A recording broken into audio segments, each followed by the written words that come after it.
What is going on, everybody? What is going on, the Catch fam? My name is John Dawson, and in today's video, we are going over 5 must-start players for Week 5 of the 2022 fantasy football season. If you guys do enjoy today's content, be sure to hit that like button on the way in. Hit that subscribe button if you are new to the channel. It really does help us out when you guys hit that like button and consider subscribing. And feel free to drop any comments, questions, concerns pertaining to the 2022 fantasy football season down below, and I'll get back to you as soon as I possibly can. Without further ado, let's hop into today's video. All right, first on the list, we've got James Robinson at the Houston Texans. Guys, James Robinson is in line for a massive game. Austin Eckler just had a 34.9 fantasy day against the Texans last week. The Texans are the worst team in the league from a fantasy perspective against the running back position. James Robinson has absolutely been lighting it up so far on the season. He is averaging 14.8 fantasy points overall, but that's with his week 4 performance against Philadelphia factored in, where he only had 2.9 fantasy points. Outside of that matchup against the Eagles in week 4, he has had 15.8 or more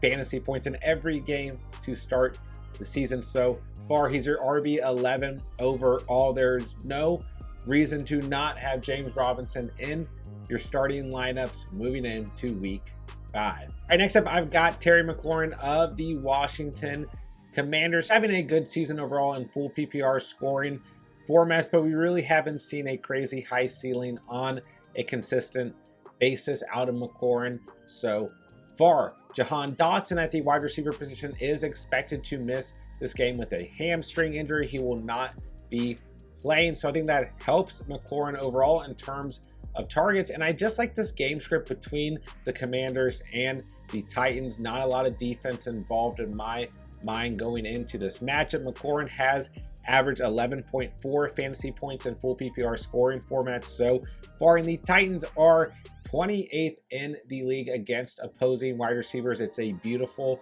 matchup, and like I said, we're missing Dotson from this lineup, so McLaurin should naturally see more targets, and Terry McLaurin is just due for a really good game overall. He only has 1 touchdown on the season. It's very likely he finds the end zone this weekend, and even if he doesn't, he's in line for a great receiving game overall against the Tennessee Titans here in week 5. All right, next up, I've got Damien Harris and Ramondre Stevenson of the New England Patriots. They are really the only Patriots players who I want in starting lineups moving in to week 5. We got the news today that Bailey Zappi will be starting at the quarterback position for the New England Patriots. So there's no way that the running back position is not the primary aspect of this offensive game plan going into the weekend. Outside of that, Ramondre Stevenson and Damien Harris have had double-digit fantasy points in both of their last 2 games. Stevenson had 14 touches last week, and Damien Harris had 18 touches.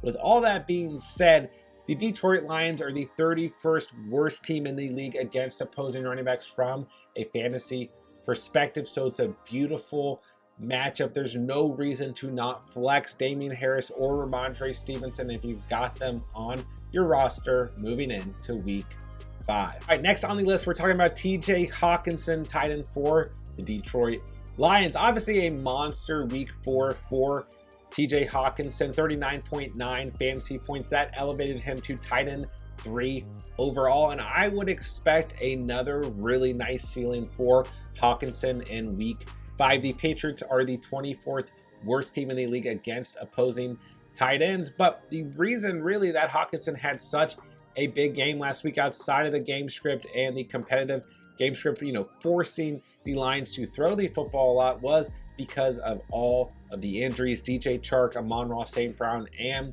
DeAndre Swift all missed week 4. Well, at the moment, Amon-Ra St. Brown is questionable, Josh Reynolds is questionable, DJ Chark is out, and DeAndre Swift is out. So Hockenson could end up being your number 1 read for Jared Goff, which, don't get me wrong, you could argue could hurt Hockenson, but I think more than likely he'll end up being the number 2 option, if not the number 3 option. So with everything in conjunction there, on top of Hockenson averaging 16 points per game on the season, coming off a huge game, right? I just love Hockenson in this matchup overall. I think he's in line to have a great week 5. All right, last on the list, we've got Joe Burrow coming in as your quarterback 8 on the season so far, and I just don't feel like fantasy managers are bullish enough on Burrow. And guess what? He gets a great divisional matchup this week, and the Ravens are the 31st worst team against opposing quarterbacks from a fantasy perspective on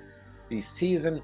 Burrow is still averaging over 19.5 fantasy points per game on the year. And really, if you took away the week 2 performance against Dallas, he's had 20 or more fantasy performances in 3 of the first 4 matchups on the season. This is going to be a good game, guys. You got Lamar Jackson versus Joe Burrow, a big divisional game. We should see a good amount of points on the board. So I think if you own Burrow and maybe a second quarterback, for example, in one of my leagues, I've got Burrow and Kyler Murray. So in that circumstance, I absolutely want to start Joe Burrow over Kyler Murray facing the Philadelphia Eagles. And I think, you should just have a lot of confidence in Burrow going into the weekend, and I think in general as well. We haven't seen crazy high ceilings, Lamar Jackson, Josh Allen-esque ceilings out of Burrow on the season so far, but I think he's a very solid start on a weekly basis. And here in week 5 against the Baltimore Ravens, I think he is a must-start player. That'll do it for today's video. If you guys did enjoy the content today, be sure to hit that like button on the way out. Hit that subscribe button, of course, if you're new to the channel. And feel free to drop any comments, questions, concerns pertaining to the 2022 fantasy football season down below, and I'll get back to you as soon as I possibly can. With that, I'll say thank you guys so much for watching and or listening, and remember, you guys saw it here on The Catch.